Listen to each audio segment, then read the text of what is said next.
Welcome, everybody, to the Mind Manifesting Podcast. I'm here today with my friend, Raj Padalia. Raj, welcome. Pleasure. Thanks to everybody that's listening. I hope you guys take some good value out of our conversations. Yes, indeed. So Raj and I have been digital friends for a while, and we're going to tell you a little bit about how we came to be doing this podcast together. We're co-hosting it. And we have kind of an interesting way that we found each other. So what we're going to do here is we're going to get into a quick bio of each of us, tell you guys about who we are, what we're doing and why we're doing it, and also how we came to be digital friends. It's quite a nice coincidence. Yes. And so following that, we're gonna give some of our early psychedelic stories, which is another part of how we came to be doing this work. And finally, we're going to end with a little meditation. So if you guys want to join us for some relaxation meditation at the very end, that will be in the final 10 minutes or so of this video. So with no further ado, let us get started. Raj, will you tell us a little bit about who you are? Sure. So I was born and raised in Jersey. I've been here my whole life, although I have been in many different countries around the world. I studied to be a physical therapist, so I have a doctorate in physical therapy. So I spent the last 5 to 6 years working in clinical practice with patients for a variety of different things. On the side, though, I've always had a passion and a deep interest in neuroscience. And that's what sort of led me into the world of psychedelics. So I've been experimenting with psychedelics for the past 9 to 10 years now. And it's brought me a lot of wonderful gifts going down that rabbit hole. Other than exploring psychedelics, I also have a very keen interest in spirituality, particularly Hinduism. And I'm also a bit of an entrepreneur. So I've had a series of different businesses over the years. And that's just something that I feel like I'll be doing for the rest of my life. What about you, Alec? I would say so. I can tell that about you. So let's see, what about me? I am a Libra Scorpio, Taurus Moon, Aquarius Rising. I was born in Eugene, Oregon, grew up in Madison, Wisconsin, and I've lived all over the place, lots of different places, including Vail, Colorado, Austin, Texas, Asheville, North Carolina, Santa Monica, California right now. Also spent a little time, lived in St. Andrews, Scotland, and Mochudi, Botswana for a short time. Also lived in a cave on the Canary Islands for a little bit. Wow, I didn't know that. I wasn't getting any mail there, so I don't know if it counts. wasn't my permanent residence. So that's a story that'll come up at a later time. But what I do professionally is I'm an artist, a writer, and a teacher. I just finished my first book, so I'm calling myself a writer now. But we're going to get into that a little bit later. And I found it was a really great new type of expression for my creativity. It's very complementary to what I like to do with painting and drawing. And yeah, so what I'm doing right now is expanding those skill sets, and including this one being speaking, listening, having these conversations, sharing ideas with people. I didn't know that. I didn't know you were in Asheville. That's pretty interesting. How did you like it down there? Yeah, so I went to college there, Warren Wilson College. And I see. It's a beautiful little bubble. It's like I was thinking of moving there. It's a whole different world. And I mean, No that kidding. college is like very much a microcosm of, and the surrounding area is kind of different, but also interesting. It's like the Garden of Eden over there. I mean, I see. The biology there is incredible. It's a temperate rainforest. No kidding. Wow. And just incredible, beautiful forests, plant life. Fell in love with mountain biking there. I also kind of like really adopted my artist identity there. I rediscovered it after, I guess, kind of having it discouraged out of me in my earlier years. Like there's this whole idea that it's hard or impossible to make an actual living doing art. Yeah, I felt like I've always had an artist within me that's been repressed by my surroundings, like by immediate family and society and cultural. Expectation was always to be doctor or engineer, but ever since I was young, I've always had this very creative drive, and that's what I've been using in my entrepreneurial pursuits, is using that as a vehicle or a canvas of my creativity. However, psychedelics and going along this path has really reopened up that river of creativity. I kind of opened the dams on that. So I think it's really interesting to hear your thoughts as like what I would consider to be a more true, pure artist about these topics. Yeah, that's great to hear, and it's something that I've heard quite a few times, or many times actually. I would say that psychedelics really open up people's creativity. It's like, yeah, there's part of that spirit that's like, hey, you're a creator being. You're here to create. And that's exactly what I think the purpose of why we're here is to create. Exactly, and everybody has that ability. It's totally unnecessary to compartmentalize it into, are you creative or not? I think people are in various degrees of in tuneness with their innate creativity. Like you're more attuned to it than most people, but I think we all have it. Yeah, and doing it as a profession sometimes blocks that flow. Like it can make it difficult to be like, oh, like I have to make money with this art. Like, what am I going to make money right now? And that's a tricky trap. So we've been just structuring our lives in a way that we can have income coming from various places, so that it doesn't have to be like, okay, I need to make like $5,000 this month selling paintings. How am I going to do it? 100%. It ruins it. It ruins the magic. Yeah, and it doesn't work. It blocks the energy. It doesn't work. Yeah. I guess I've kind of followed this similar path where I've engineered my life in such a way where I can earn an income in different ways and then use art as like a hobby or a side thing. This way I'm not under the pressure of, oh, I have to sell this to eat dinner tonight. Yeah. I think that does. But that has its own consequences. Yeah.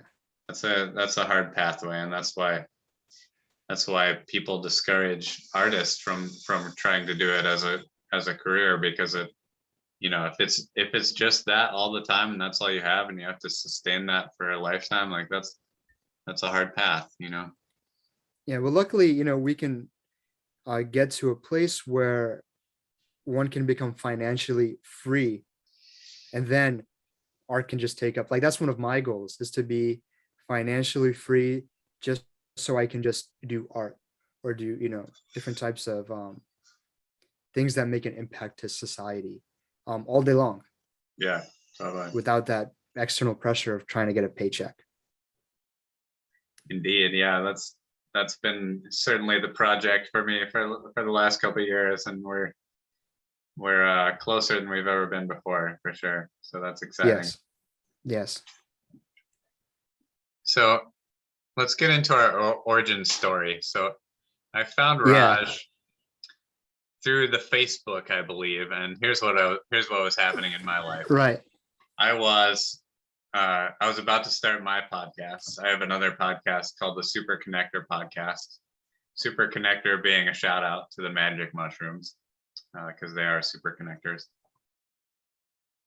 And I was looking at titles. I didn't have it titled yet, so I was like, what could I call this thing? And I thought of the name Mind Manifesting Podcast. I was like, that is a great podcast name. So I searched it up, and sure enough, I found Raj. And I was like, Yeah. I looked at what he was doing in his podcast, and I had this painting of Shiva with a Sri yantra, actually, this symbol, and Right. dancing Shiva, like surfing on a wave as the same time he's like dancing with fire, and it's on a big decagon canvas. And Hmm. for whatever reason, I was just inspired to send you a picture of that painting. I was like, Yep. this guy's doing this mind manifesting podcast. I feel like he would appreciate Yeah. this image. And it was a huge blessing, where I was at that time. I've overconsumed myself down the rabbit hole of health, wellness, and business and marketing up until that point. So for at least half a decade, I've been engrossed in different podcasts, different talks, lectures, writings, blogs, readings about marketing, business, and health and wellness, particularly clinical care and physical therapy. So I was kind of already in that network, really deep entrenched in, but I did have a side interest in, particularly in psychedelics, um, spirituality, and neuroscience at the time.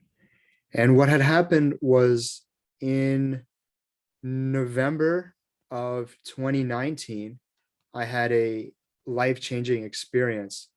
Actually, the first of what I would consider a religious experience using LSD. And through that, I became inspired.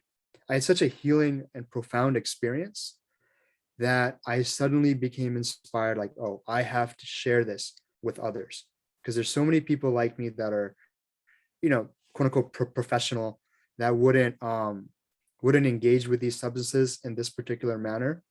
And I've been using the substance for 8 years at that time, and without such an life-changing, profound experience. So I knew that I was onto something. And then, of course, to my discovery, it was a very common thing that other people were also finding, using the medicine to find and connect to the divine. I knew I had to share it. So I decided to make a podcast that has to do with sharing spirituality concepts, particularly related to Eastern philosophy, Buddhism, and Hinduism, um, psychedelics, and just general science concepts about the brain and psychology. And I came across the name mind manifesting because I believe that's the uh, Latin definition of psychedelics, or translated into English. And by blessing, we got connected that way. We both came across, smart minds think alike. Yeah. So then I came on your podcast. Yeah, we even did a few episodes actually, which was a lot of fun. Yeah. So Raj has been a guest on my podcast a couple times. I've been on his. And then we started doing this regular meetup where I teach this manifestation class. And so Raj was in my class. We started doing that work together, kept this regular meeting, and we're having these interesting conversations. And just recently I was like, hey, we should just be doing this together. Like Yeah. we should be sharing this information. Yeah, we're on similar wavelengths, and I think we both bring a little bit of a different background and perspective on things of similar topics and passions that we both share. And we're coming from totally different backgrounds about it. So I think there's some value of bringing on other guests in the future episodes, and bouncing ideas, exploring ideas. Um, One of my main goals for this podcast that we're doing together, this project that we're doing together, is to share ideas of expanding our consciousness, both ourselves personally and any of our listeners as well. And I think that it's kind of like the domino that knocks down all the other ones. I think that if we really want to make an impact to society, want to help heal humanity, heal our earth, one needs to expand their own consciousness and expand their own awareness of what's going on internally and externally. And part of doing and part of expanding our consciousness is a path of self-realization, of discovering who we really are, discovering our true nature, and in my opinion, our true divine nature. And what tools one can use to do that. The tools that come to mind for me, at least, is yoga, meditation, breath work, mantra, psychedelics. And I think through those mediums, one can kind of enter into newer headspaces and newer perspectives. And from there, they can solve the issues that they're dealing with and come up with better ideas.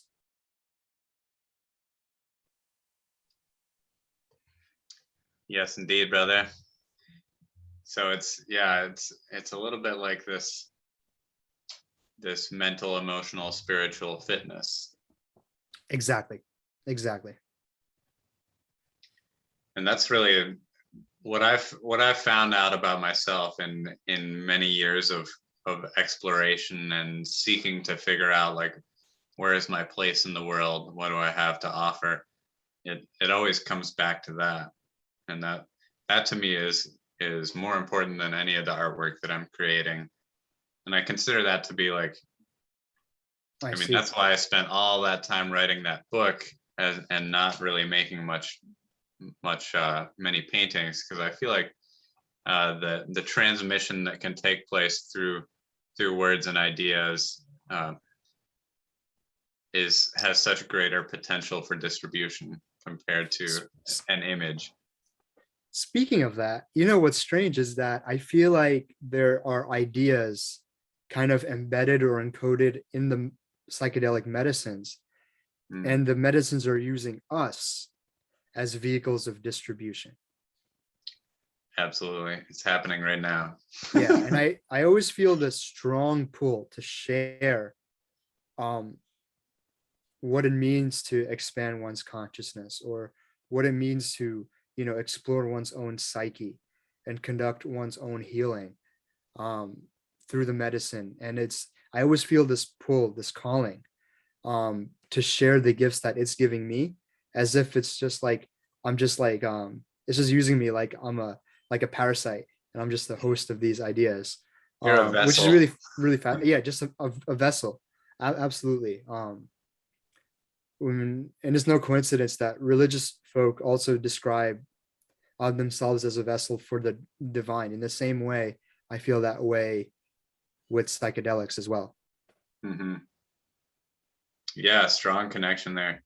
You see that with so many people. It's like once somebody has had this like certain level of life transforming experience through psychedelics, like they are compelled to talk about it and make art about it and sing about it and everything. Like it's like you can't resist. And it is similar to people who have that religious feeling. It's like you want to share the good news. Exactly. That resonates a lot. And over the years, I've evolved exactly how I use the medicine. And over the years, I've met many people that use it quite differently on all sides of the spectrum, what I would consider both good and bad uses. There generally is a dichotomy between recreational use and therapeutic use. Mm-hmm. These days, probably use the medicine 99% of the time in a more therapeutic setting. Mm-hmm. But every now and then I'll go on a hike and I'll take some psilocybin or LSD and have a good time that way as well. Mm-hmm. I would throw a ceremonial in there too. Yes, absolutely. Any kind of rituals that are being performed. Right now, I am in the process of getting a certification in instructing breath work, which I mainly got for my own knowledge to become master of doing it myself. And I found that, even combining that with the medicine, and the medicine really lends itself to supplemental activities, whether that's prayer, meditation, um, sports, um, all types of different movement type rituals and tasks, and pretty much a variety of things. It mixes well with others. Hmm. Yeah, and we have a lot of stories to tell about that, and our part of our intention is to bring on guests who can bring in their perspective of, like, first of all, like telling the stories of the experiences they've had, but also like sharing perspective about different ways to explore these medicines. So I think this is a good time to get into like your first or your early psychedelic experiences, Raj. Absolutely. So I remember my very first one. I did it with three of my friends in college. Um, and the trip was quite long. I believe it was probably a derivative of LSD because it lasts so long rather than the usual 6 hours that you would find with more pure form. Um, How long does it last? it lasts, the one I had the first time was Hmm. 12 hours. That could So just I be didn't know, nice, I, pure LSD. I didn't know what to expect much. I knew that I've always wanted to do it, especially because I knew that Steve Jobs did it. He thought of the iPod on it. So I got my notebook out. I'm like, I'm gonna think of the next iPod, I'm gonna think of the next Apple. So I was going along that kind of frame, exploring it. It was wonderful. I mean, it really opened me up to an entire new world. I and it's not like it was just that time. Every time I've taken it, I've gotten something new out of the experience. And for those that don't know, it sort of opens you up to how life would be as if you were a child, kind of seeing the world through fresh eyes. And you can also turn the eyeballs inwards and look at yourself internally with fresh eyes. Um, so I found that to be quite interesting and quite valuable. But in the beginning, especially the first few years, I definitely used it more recreationally, right? It was usually in very big groups, um, never alone in the first few years. And but later on, as my use of the medicine evolved, um, I started to explore doing solo trips, and that's where I found the most healing taking place. But I never had such a big experience until I started to um, focus on set and setting more and more. And the more I focused on that over the years, the more richer the experiences became, and the more I was comfortable with experimenting with different dosages. And that's where things started getting more, I could say, spiritual, or me getting in touch with a certain divine force. And after that, and that kind of triggered an interest in more spiritual readings and spiritual concepts, spiritual podcasts. Once I discovered that initial, so I have to thank LSD in particular for opening me up to this whole world, um, a much richer world and a much more beautiful one. What about your first times? Yeah, shout out to the LSD. Yeah, I I was 16, and the conventional wisdom among these 16-year-olds was that if you don't take a full eighth of mushrooms, which is 3.5 grams, it's not worth doing. yeah, So you guys in the Midwest go pretty hard. yeah, exactly. That was in Madison, Wisconsin. It was winter Yeah, time. I was yes, with a few of my best friends. Shout out to you guys. I'm not going to name you here. Uh, yeah. and I will say, we all some took a coming full. What's that?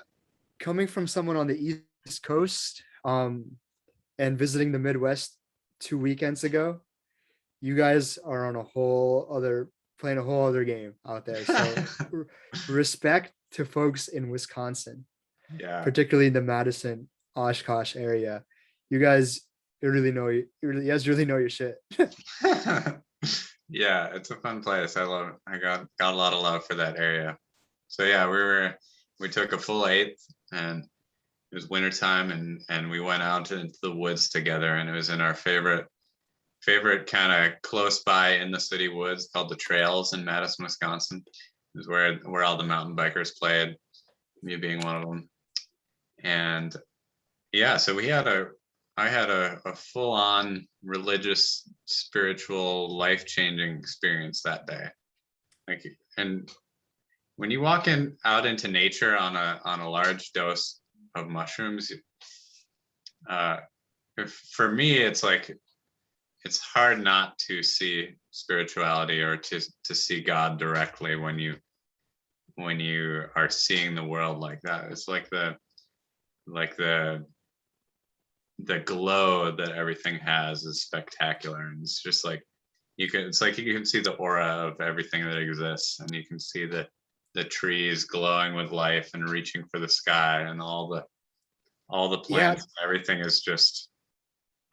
When I had that experience, to interrupt, since I came from such a pure science background, I figured, oh, this is just, a mechanism of action of certain neurotransmitters. This is not really there. This is just a hallucination. This is just a byproduct of the substance that I took. That's why things are in HD color. That's why everything is dancing. That's why the trees are breathing. And that's why I feel so giggly and so euphoric. And it wasn't until much later that I figured out that, no, that's the way things really are. And what the medicine is doing is not really adding anything, but rather subtracting some of the filters that I have evolutionarily built in order to see this, just kind of pulling back the curtains into true reality. So you were saying, yes, how beautiful everything was. Yeah.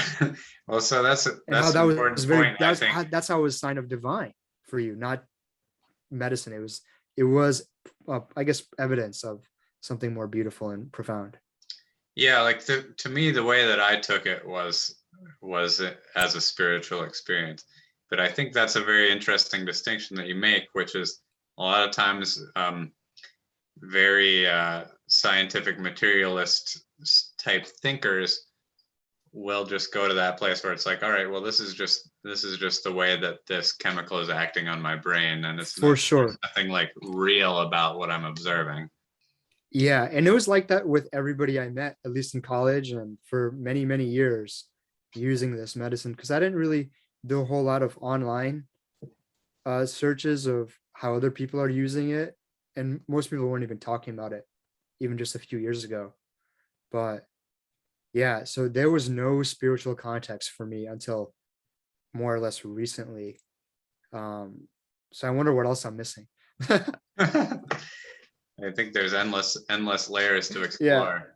Yeah, right. But I'll tell you the most important part of that about that trip was like, so that was all very overwhelming. I mean, I was a 16-year-old. I didn't have any like specific religious beliefs in particular. I was raised like very loosely Presbyterian, although my grandfather was a preacher, so I had that in my lineage, but my parents didn't really like force any type of belief system on us. So anyways, it was very hard to even like integrate any of this information. And I don't think at the time I would have necessarily called it a spiritual experience. Like, it was very silly. Like we were laughing to the point of crying and falling through the bushes. Yes, that happened to me my first time too. Just like laughing for hours straight. Yes. Totally silly, out of control, like teenagers in the woods, like that was happening too. I remember a couple of our other friends came and they were freestyling and beatboxing. And I was like walking through the woods, like kind of like breaking through all the bushes in this like weird, trippy way. Not very conscious way of walking through the woods, but I was in all my snow clothes, so I was totally protected. And I was kind of like, and then at one point I like fell down off this edge into this big like pile of broken sticks. And I remember they stopped the beatboxing and the music and everything right during this big crash. It was just like, and then I was laying there looking up and they're like, dude. What happened to you? Are you okay? So it's like, to describe that as a spiritual experience is an Oh interesting my God. way That to look at reminds me it. of my first time. We're walking through the streets of West Philadelphia. It's a very urban, very ghetto area, I would say. A lot of crime and things like that. So you can imagine the type of neighborhood we were in. And it was right near our campus. And I remember like I think a few hours in, um, it was coming on pretty hard. And none of us had any experience. We didn't have any expectation. I was the guide, but it was my first time. It was my idea. And there I remember being outside and it was just coming on really strong. Like we weren't prepared for it. We didn't like it. In fact, I distinctly remember the four of us were outside, us just spitting out, just spitting out as much saliva as we could, thinking that we could actually spit out the substance. This is like 3 hours in, okay? Um, and we were naive to think, okay, we just like keep spinning, like we'll like sober down. Definitely didn't happen. We didn't even peak yet. So that was that was really interesting, but it was all good fun. None of us had any bad trips until like a few trips later, but um we really didn't know what we were doing. It was totally a recreational thing. And I think even most people that take it at concerts and raves and things like that do attribute the feelings that they're getting as just like, oh, this is just a byproduct of what I took. Right. Yeah, totally. And And that makes what, sense. That makes sense yeah, logically too. because that's how it is with other drugs and other medicines. But what I find fascinating about the psychedelic experience is that it doesn't really lay a hand on your internal workings. It doesn't really change your personality. It doesn't really, it's a non-specific amplifier, right? Mhm. Whatever's there, either within you or without you, outside of you, it's going to amplify what's there. So you're not, unlike, popular culture, there's no magic unicorns flying around, but whatever is inherently there is going to become hyper detailized. You're going to see to the granular and nuanced, layer of everything that you're looking at and thinking about. Mhm. So I think that's pretty interesting for sure, because what that tells us is that we're using these psychedelic medicines like it's a pair of glasses, and that we're walking around with fogged up eyes all day long. And now we take this medicine and we can see clearly um, what's outside of us and What's inside of us? what's inside of us, right?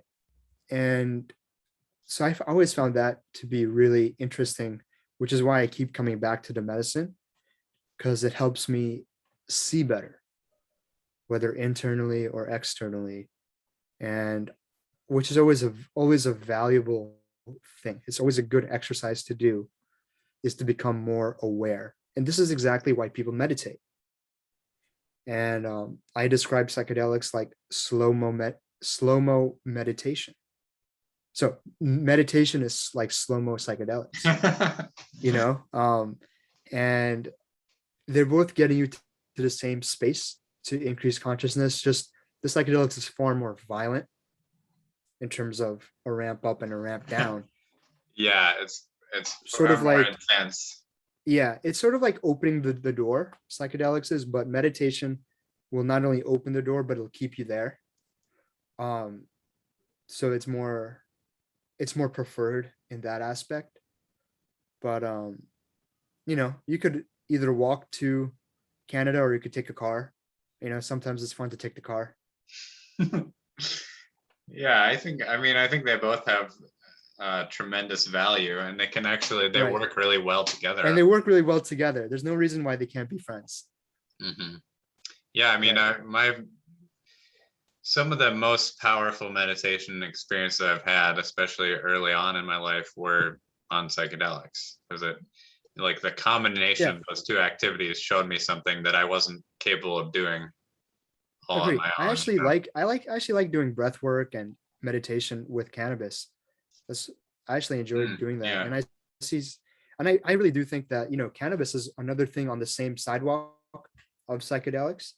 It's just not nearly as intense. but I also find cannabis to be quite opening of certain pathways and opening to Mhm. new ideas and new awareness. Is just if you amplify that, thousands of times, then you'll get to like psilocybin or LSD, and you amplify that thousands of times, you'll get DMT.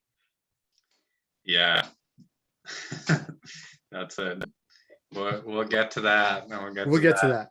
We'll get to that. So I want to wrap up my story. I didn't Yes, tell the yes, most, please go I ahead. Go didn't ahead. tell the most important part. So let's make sure to broadcast that. So all that happened, we were crazy, kind of rolling around, laughing in the woods, et cetera, et cetera. And, and this part is an interesting part of the story. What happened was, before the trip, we had given our car keys, to our friend, because we were just like, we didn't know what the mushrooms were going to be like. We didn't know if we were going to feel compelled to drive or lose the keys or whatever. So we gave them to this friend. He went and did something else, and came back hours later. We forgot that had happened. And so we thought that the keys were somewhere in the woods. Oh And no. we had just been like everywhere, all over this place. Oh You no. know, as I said, like rolling around Especially in in the the snow. bushes, in the snow. Yeah. Like it was like, there's no way we're gonna find these keys. And it's getting dark, it's getting late, it's getting cold, and we're locked out of the car, and we're You just guys like, forgot that you gave it to your friend? That's crazy. oh boy, yeah, we all forgot. Wait, you guys took an eighth each, right? Yeah, we took an 8th each. Oh yeah, that'll do it. That'll do it. Yeah. And so then we're like, and he has an extra key inside of the back of the car. Okay. So we're like, all right, Smash the windows in? I guess we need to break the window of this car now. No way. No There was way. like this little triangle window. It wasn't like the full big window. Yeah, But, I know. so Oh my we God. smashed that with a rock. No way. Stop. We got in, we got the keys, we all got into the car, and we were all like warm and cozy and everything. And shortly afterwards, our friend comes back, drives up, and he's like, "Hey, I got your keys." We're just like, No way. Dude, mind blown. but that That would is have been not, such a mind fuck. that's not the moral of the story either. So that all happens. It's just kind of funny, and we're gonna put up a lot of disclaimers and cautions with this, because I Yeah, think we're one of gonna the focus most on harm dangerous reduction as parts, well. yeah, one of the most dangerous parts about using psychedelics is like being out in uncertain circumstances like that, and not having like the Right. the Setting matters. focus, We need the a trip sitter. awareness to Absolutely. handle the situation. But anyways, we survived that, and I go home. Everybody has to go home, and I'm still living with my parents, so I'm going home to my parents' house, and I'm like still definitely tripping. And so I go immediately down to my room because I was tripping. And my younger brother Andy, comes down there, and he's like, I guess I was 12. He must, or no, sorry, I was 16. He was 11 or whatever. And he comes up, and he's just like kind of like poking and prodding at me, like trying to get me to hang out. He just wants to like hang out with his older brother, and I'm like tripping on mushrooms, and I see this amazing perspective where I was like, I saw the way that I would usually treat him, which was to just be like, like, fuck off, leave me alone or whatever. Like, it showed me my behavior towards my siblings Wow. was really like mean and aggressive and sarcastic, and just like the way that it showed me that the way that I was treating them was unacceptable. Right. And Right. from that day, and so that day I just like hung. I didn't try and like get him out of my space. I was just hung out with him and like had fun. And then from that day forward, I was like, I'm gonna be kind to everybody. Like, I'm no Wow. longer will That's I ever treat beautiful. people that way. And so that That's was really like the beautiful. real golden star lesson of that experience, was like I changed my life from that point forward, and I started being really, really kind to people. and it has brought so many blessings into my life that I couldn't possibly, I couldn't possibly count them. I couldn't possibly imagine where I would be without that mindset shift. And finally, one more thing about that experience was the next day or days later in school, I started drawing again, and I would just sit in my classes making these elaborate, beautiful psychedelic compositions in my notebook while I was in English class or math class or whatever. Wow. So it kind of like reopened that artistic identity within me as well. And so Wow. those are like those two takeaways have been with me, powerfully for the course of my life. Wow. Yeah, I can't say I had anything that profound, at least in my first few times, other than just being humbled that just a drop of something can really pretty much fuck me up that bad. Or really like throw me down to the ground and like put me through a roller coaster, just one drop of something, Yeah. So I just remember being very humbled by the medicine in the beginning, It for is, sure. And yeah. still to this day. Still to this day, it's very humbling, 100%. especially I mean, even as if you're recently as taking just a few higher weeks ago. doses. Yeah, I mean, I go out there with high doses all the time, but just a few weeks ago, I took a pretty much a standard, like smaller dose relative to what I usually take. And man, I had an intense healing session with it.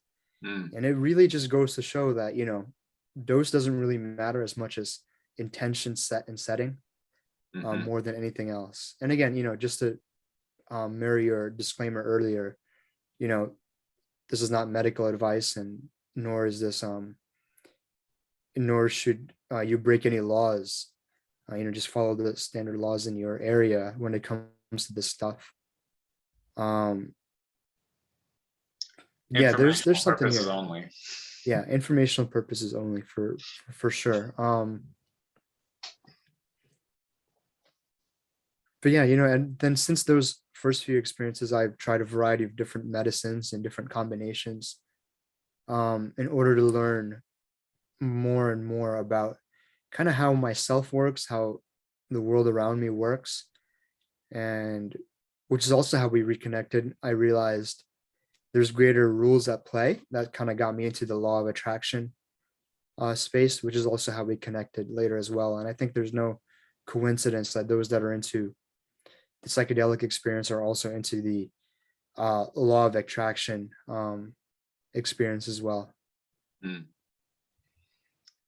Yeah, I think something that I've seen, especially, I mean, I'd say with all of them, but what comes to mind, especially as LSD, is it seems to like almost cartoonize or caricature that the experiences of synchronicity. Yes, Or I've had some when I say cartoonize, insane. I know what you mean. I know what you mean. Yeah, It almost like it takes us to a level of absurdity, like absurd yeah, coincidences happen to exactly. me And during like psychedelic super trips bright, like using LSD. Yes, and even the week, if I plan on using the medicine, um the week leading up to it, there'll be a cascade of different coincidences and synchronicities that wouldn't happen otherwise. I'm pretty much in tune with that. I don't think I'm being like personally biased of kind of looking for patterns that aren't really there. um there's something absolutely true to it, in terms of something about the medicine does bring about a certain kind of magical layer of magical dimension of life that has to do with absurd coincidences, miracles. um synchronicities. yes, for sure, for sure, not a doubt in my mind.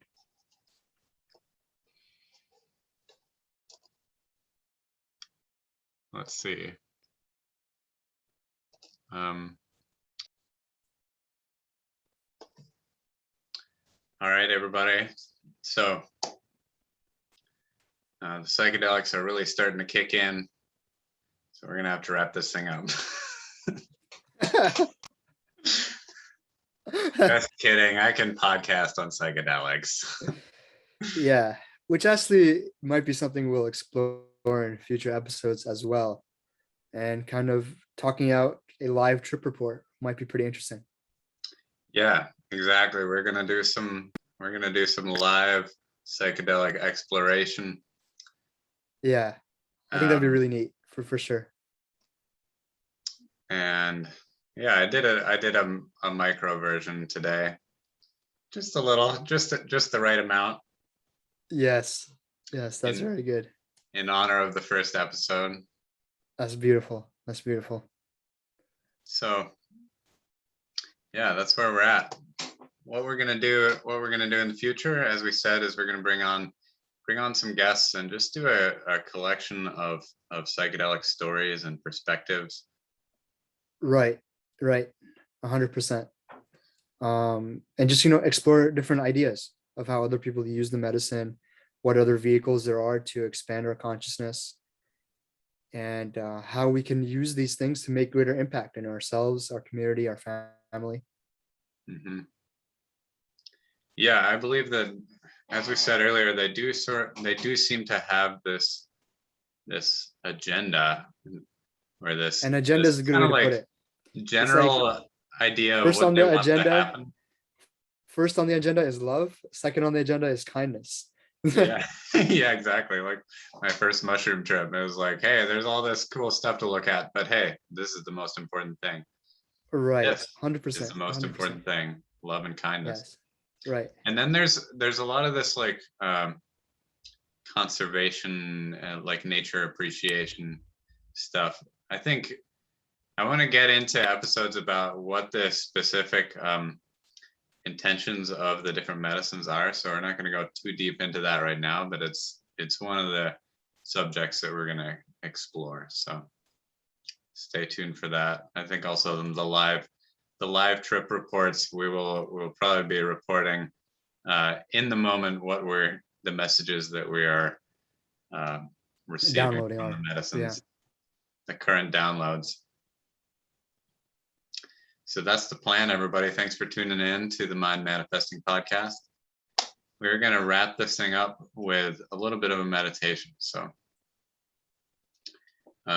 this is going to be a very short practice, but it is something I'm going to give you guys two tools that you can use in your meditation practice, or even if you don't meditate, and they're very simple and effective tools to use for changing your consciousness without using any substances. So that's what we're going to do now. And I want to give credit to the Psychic Institute of Southern California. You can do whole classes learning how to meditate and activate your psychic powers.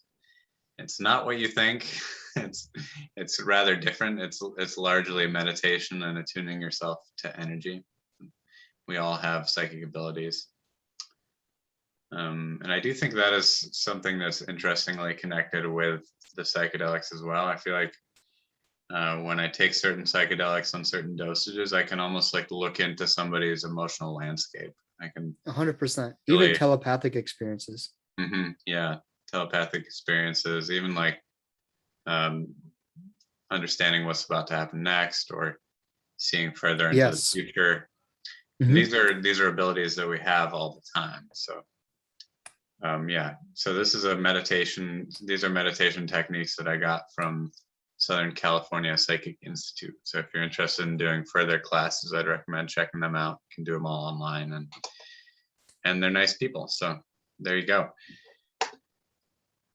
Let's get started, everybody. So step one is relax. Get comfortable in your seat. Make sure that your arms and your legs are not crossed. That way you're in an open, receptive mode.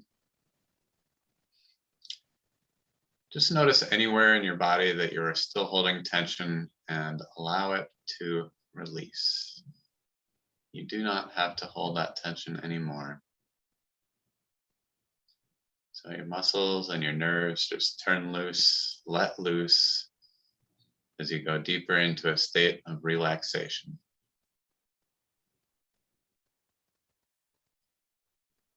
Tune into your breathing. Take some deep, relaxed breaths. Make sure that you're filling your lungs all the way up.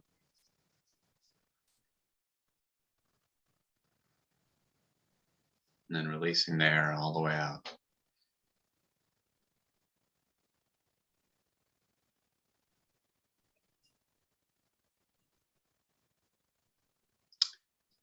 So the first tool I'm going to share with you guys is called the grounding cord. So I want you to picture an energetic connection between your root chakra, which is at the base of your spine, and the center of the earth, the center of the planet. This energetic connection is called your grounding cord. It's a connection that you can tap into, bring your awareness to at any time. And you can update and renew it at any time. You can use any material you like for this grounding cord. Personally, I like to use a light beam or tree roots. So imagine this cord from your root chakra to the center of the planet.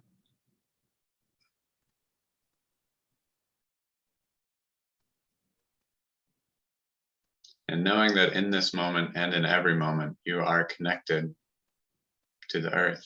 You're connected to your mother. We're all children of the earth.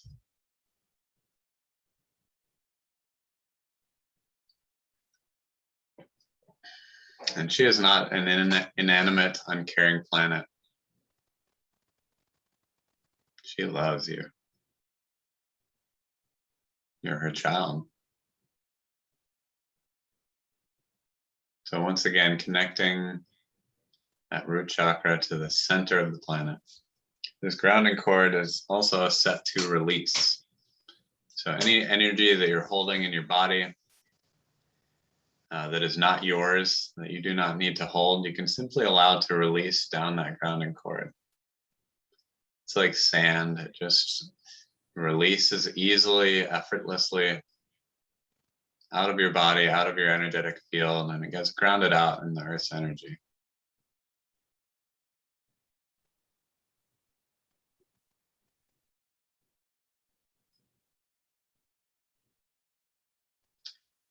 So tune in, tap into that sense of releasing the energy that is not yours.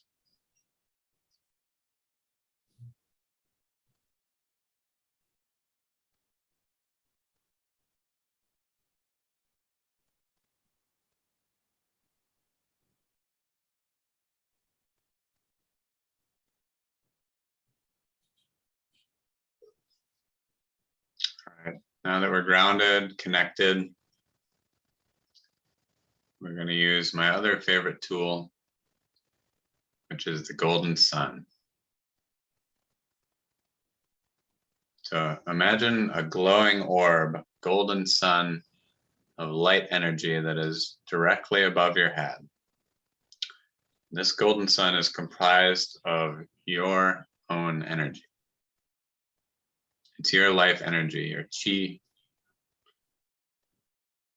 So what I want you to do now is call back your energy from anywhere that you might have left it. You might have left some energy at work or at school, out in the park or the bar, the restaurant. Maybe you left some of your energy on social media. Wherever it is that you've left it, it belongs to you. So call that energy back and it's going to collect up in your golden sun. So just imagine that golden sun expanding and glowing above your head. It's filling up with your own energy, calling it back from anywhere that you have left it. When that golden sun is really big and expansive, what we're going to do is we're going to bring it back into our body. So we're going to fill ourselves up with our own life energy.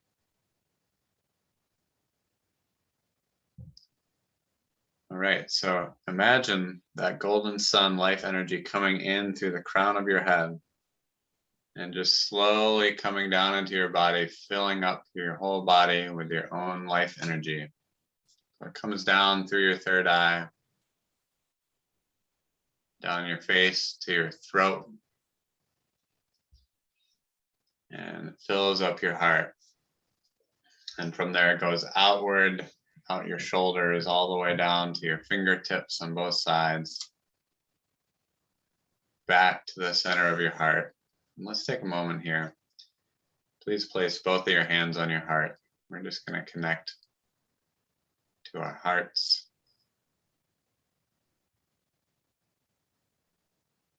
Take a deep breath here, breathing into your heart. And give thanks to your beautiful heart. It's a gift that you were given. You didn't have to do anything to earn this heart. Yet it's yours, keeping you alive every single day. Give thanks to your beautiful heart. We're filling it up with that golden sun life energy.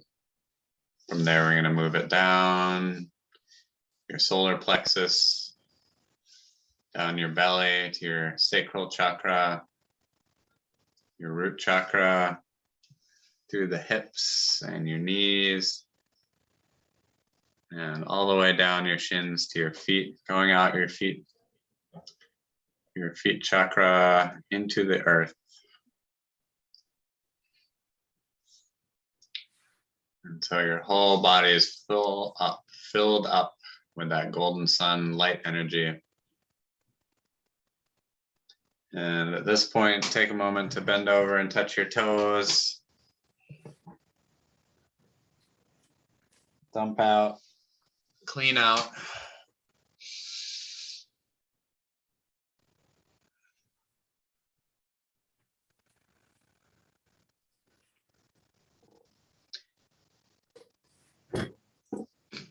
And then with that, I'll send out the intentions of this podcast and all the work that we do. May all of our work be in service of the highest good. Thank you for being here with us today. And slowly bring your awareness back into your space, into your room. And enjoy that peaceful, relaxed feeling. You can create for yourself anytime you like. Only takes a few moments. So, peace and love, everybody. We'll see you soon. Awesome. See ya.